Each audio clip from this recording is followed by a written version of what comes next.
The third paragraph of the overview. So v'zeo ato hu Hashem levadecha. This is what we say in preparation for Kriya Shema, which Kriya Shema, the first parsha and the first line of Kriya Shema addresses Das Tachna and Das Elyon and their union, which means to live in this world with the awareness of Das Elyon. So that's what we say before that in our meditation and preparation for Shema. We say Ato Hashem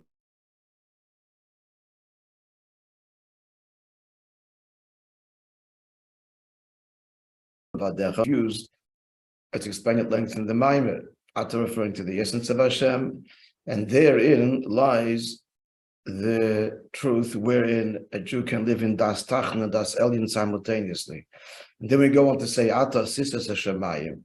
Then he spells it out. First he talks about making heaven, the next pasuk, that's Das Elyon. Then he goes on to say earth and all that dwell upon it, that's Das Tachna. And then you talk about Avram, Ata Shebachalta Ba'Avram. So Avram was the Avodah of Ava. The Chibur of Beis Hades Avodas Adam. He represents Avodas Adam, the fusion of the two. You found his heart whole before you. And therefore the pasuk goes on to say, which we say without interruption, look at the siddur. It indicates there not to interrupt between this paragraph and the next. And you made this covenant with him to give the land of the seven nations, because the direct consequence of this Avos Hashem is the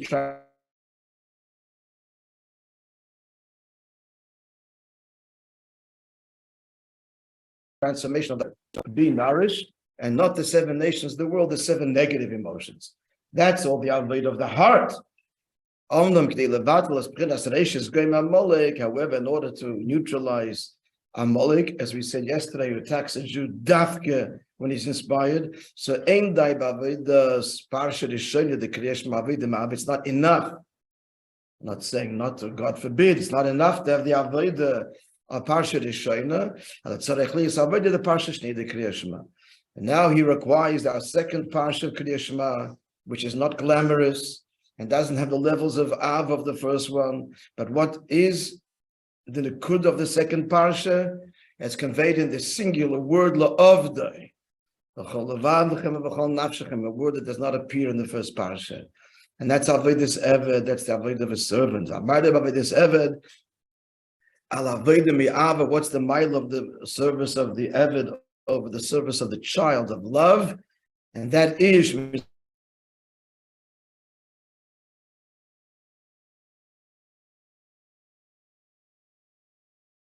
even that which he hates.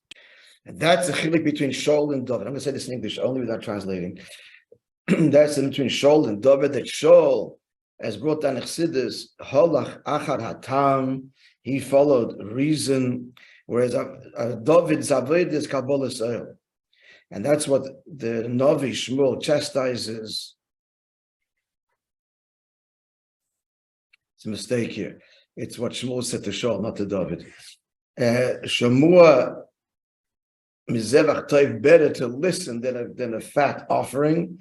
In order to destroy Amalek, it's not enough the avodah of Shaul zevach toiv, but it has to be the avodah of kabbalas oil, which is avodah of David. Shamua, to listen in obedience, and this is also the meaning that Moishe Rabbeinu invokes after Chet HaEgel, which is exactly the same meaning.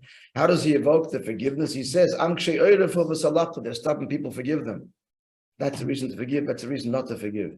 But the answer is, he's talking about in Kedusha, that what meets Chet HaEgel, which is similar to Amalek coming after Matan Torah, is stubbornness. And from that stubbornness, I'm still Jewish, and I don't give up on myself, and therefore God doesn't give up on me. Therein comes the slicha, the kshay oirev kabbalas oil. And that's why the milchama with Hashem's war with Amalek is unto all generations. Because every generation has its guise of Amalek in which we have to battle. Unlike the other midas, the other emotions, every generation has its challenge. Some generations the challenge is gevurah, some generations the challenge is chesed, and so on in a person's lifetime. So this is the Amalek.